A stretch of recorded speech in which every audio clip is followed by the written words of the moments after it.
warahmatullahi wabarakatuh. Selamat pagi teman-teman semua. Perkenalkan, kami dari mahasiswa S1 Farmasi Universitas Padjadjaran. Di sini kami akan berbagi sedikit mengenai salah satu penyakit paru-paru yaitu emphysema. Sebelumnya, untuk anggotanya, pertama saya Nadira Zaralia Rahman. Saya Amalina Zahra. Saya Kita Reza Listiani. Saya Gedisa Tinhalisa. Saya Radita Melati. Saya Vicky Febriani Syifa. Saya Rebeda Syuta Gunawan. Seperti yang kita ketahui ya teman-teman, bahwa paru-paru kita ini mudah sekali terserang oleh penyakit seperti kalau yang penyakit ringannya ada batuk, ada flu, tapi dan untuk penyakit beratnya bisa pneumonia ataupun TBC. Nah, seringkali penyakit paru yang parah itu tidak ditangani dengan baik, tidak ditangani hingga tuntas sehingga dapat menyebabkan komplikasi yang lebih lanjut. Nah, salah satu komplikasi lanjut dari penyakit paru adalah emphysema. Lalu apa itu emphysema? Emphysema sendiri itu adalah kondisi di mana pleura kita itu terisi oleh nanah, yang mana nanah itu adalah cairan yang penuh infeksi. Nah, kalau kita bayangkan saja misalnya paru-paru kita itu dilapisi oleh dua lapisan. Nah, di antara dua lapisannya itu terdapat nanah yang dapat menyebabkan inflamasi dan juga sesak napas. Lalu untuk gejalanya sendiri, biasanya untuk awal-awal ini gejalanya belum bisa kita tuh menunjukkan kalau itu sebenarnya emphysema, karena gejalanya itu masih sangat umum seperti batuk tidak berdahak sama demam ringan. Namun setelah 7 hari biasanya gejalanya udah mulai spesifik ya, sesak napas, terus pleuritic pain atau nyeri di dada yang seperti ditusuk-tusuk. Nah, biasanya orang-orang itu lebih nyaman tidurnya miring ke sisi dada yang tidak sakit. Lalu bagaimana pengobatan atau penanganan secara umum dari emphysema ini? Nah, sebelumnya tujuan utama dari pengobatan emphysema ini adalah untuk mengembalikan fungsi paru-paru ke keadaan yang normal. Lalu bagaimana terapi farmakologis atau dengan obat-obatannya? Yang pertama itu dengan pemberian antibiotik yang cukup lama sekitar 2-6 minggu, lalu pemberian obat antipiretik atau penurun demam, dan pemberian obat analgesik atau untuk yang pertama untuk pemberian antibiotik yang cukup lama yaitu sekitar 2-6 minggu, lalu yang kedua pemberian antipiretik untuk menurunkan demam, lalu pemberian analgesik untuk menurunkan rasa sakit atau rasa nyeri, lalu juga bisa dengan tindakan drainase atau operasi itu secara non farmakologisnya, yaitu mengeluarkan nanah yang berada di rongga pleura tersebut, bisa dengan prosedur kateter atau memasukkan selang. Selanjutnya buat emphysema pada ibu hamil. Jadi kalau di ibu hamil itu biasanya karena selama kehamilan daya tahan tubuhnya itu suka melemah. Jadi makanya bisa aja terjadi di ibu hamil. Terus tubuh ibu hamil juga jadi lebih rentan terhadap infeksi, terutama infeksi paru seperti pneumonia. Nah, jika infeksi paru tidak sembuh sempurna atau menjadi lebih berat, kuman itu dapat masuk ke ruang di sekitar paru dan membentuk nanah yang akhirnya disebut sebagai emphysema. Terus buat edukasi pemberian antibiotik yang aman untuk ibu hamil itu ada ampicillin sulbactam atau ceftriaxone. Nah, nanti ini itu obatnya berfungsi untuk membersihkan infeksi di paru. Lalu untuk edukasi tentang prosedur drainase, pengeluaran dari nanahnya, biasanya dokter tuh nanti akan memasang selang kecil di dada untuk mengeluarkan nanahnya dan untuk membantu paru mengembang kembali sehingga napas terasa lebih lega. Lalu edukasi tentang terapi oksigen dan perawatan tambahannya itu cuma kalau sesak, jadi diberikan oksigen tambahan. Lalu untuk pencegahan untuk ibu hamilnya itu bisa mencegah infeksi paru sejak awal kalau emang dari awal kondisi ibu hamilnya tuh udah sakit di saluran pernapasannya. Terus minum air yang cukup, istirahat yang cukup, dan makan makanan bergizi. Hindari paparan asap rokok dan keramaian yang berisiko menularkan infeksi, serta rutin kontrol kehamilan dan minum obat sesuai anjuran dokter. Untuk selanjutnya ini ada emphysema pada anak. Untuk emphysema pada anak ini sebenarnya kenapa sih bisa terjadi? Itu bisa terjadi karena infeksi paru-paru yang biasa dan berkembang lebih cepat seperti yang sudah teman saya tadi katakan. Kemudian untuk emphysema pada anak ini cenderung lebih bisa sembuh dengan baik karena jaringan paru mereka itu lebih elastis dan cepat pulih.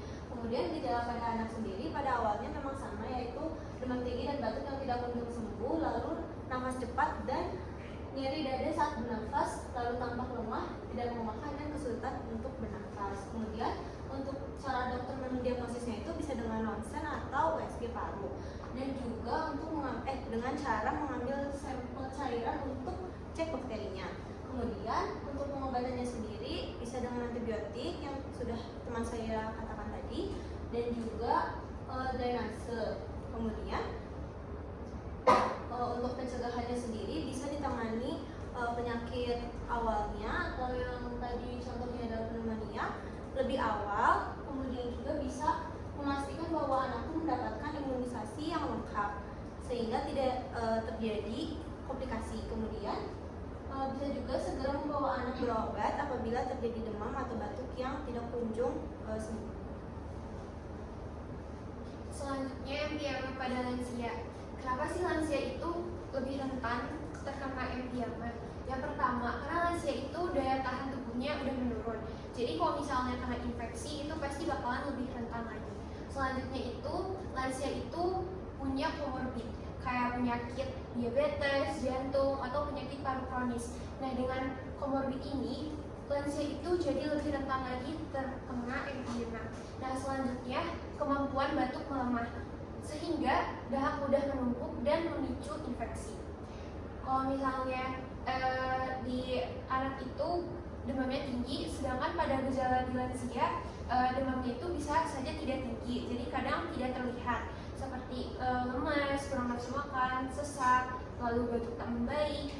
Kadang juga bisa tampak bingung atau linglung. Kalau misalnya udah ada di tahap tampak bingung atau linglung, itu udah tanda bahaya karena itu bisa aja infeksi berat. Nah, gimana sih cara dokter mendiagnosis empiema pada lansia? Sama seperti target yang lain, yang pertama itu ronsen atau USG, lalu mengambil sampel cairan untuk cek bakteri. Nah, pengobatannya itu sama antibiotik kayak ceftriaxone.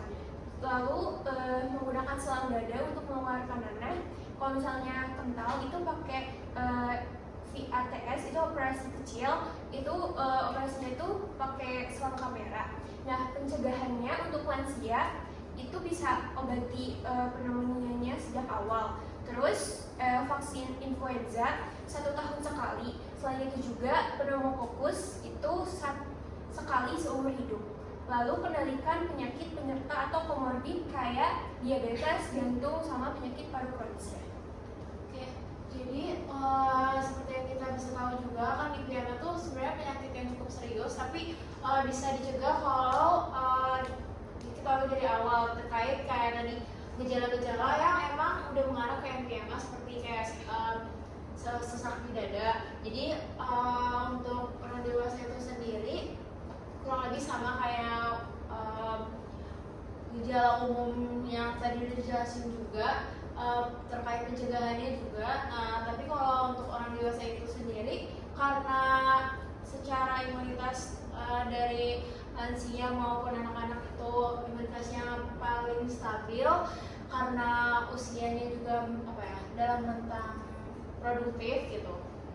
Untuk pencegahan itu sendiri paling tetap rajin olahraga, bisa deteksi dini terkait penyakit, terkait gejala awalnya, terus tadi vaksinasi juga, terus gaya hidup yang sehat.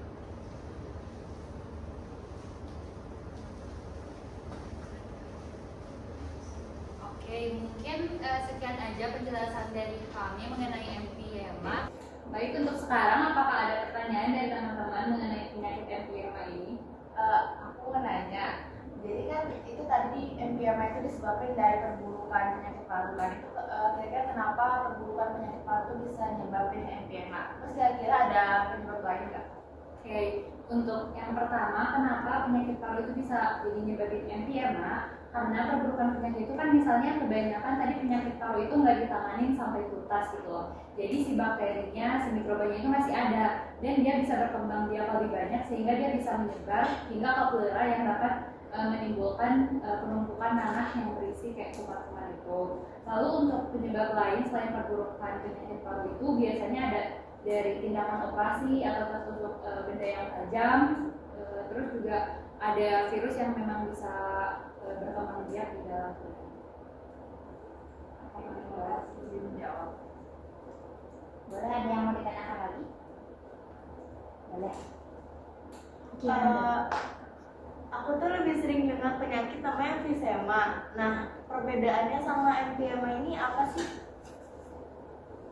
Jadi kalau misalkan emfisema, izin menjawab ya. Jadi kalau misalkan emfisema itu dia penyakit paru jangka panjang akibat rokok.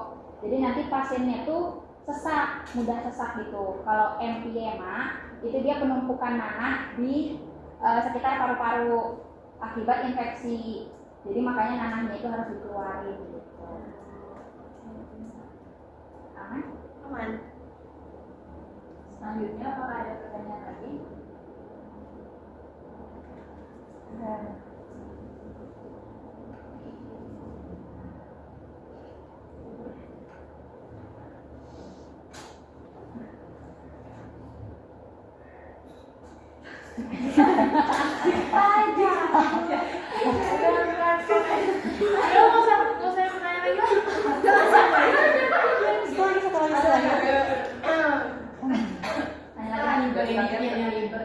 Oke. Baik, apakah ada pertanyaan lagi teman-teman? Aku mau nanya, tadi kan seperti Jasmine, kalau misalnya pengobatan itu sekitar 2 sampai 6 minggu ya panjang durasinya. Nah, semisal nih aku minum obatnya, terus di minggu ketiga udah ngerasa kayak sembuh gitu, udah gak ada gejala yang muncul, kira-kira perlu nggak aku lanjutin pengobatannya? Oke, baik, izin menjawab. Perlu atau enggak melanjutkannya itu perlu, karena misalnya udah dikasih resepnya itu untuk misalnya 6 minggu, berarti itu emang harus dihabisin selama 6 minggu itu dengan cara minum di jam yang sama setiap harinya juga. Karena kenapa sih walaupun kita udah ngerasa sehat kita harus tetap minum, karena itu sebenarnya siapa tahu gitu masih ada bakteri di dalam tubuh itu yang masih hidup sebenarnya, dan kalau misalnya tidak konsisten obatnya diminum itu bisa aja bakteri yang ada di dalam tubuh itu menginfeksi kembali kayak gitu. Baik, apakah ada pertanyaan lagi? Oke, baik, karena sepertinya sudah tidak ada pertanyaan, kami cukupkan pembahasan mengenai MTMA ini. Semoga apa yang kami sampaikan dapat bermanfaat bagi teman-teman dan juga mungkin dapat disampaikan kembali kepada masyarakat sekitar. Kurang lebihnya kami mohon maaf. Wassalamualaikum warahmatullahi wabarakatuh. Waalaikumsalam warahmatullahi wabarakatuh.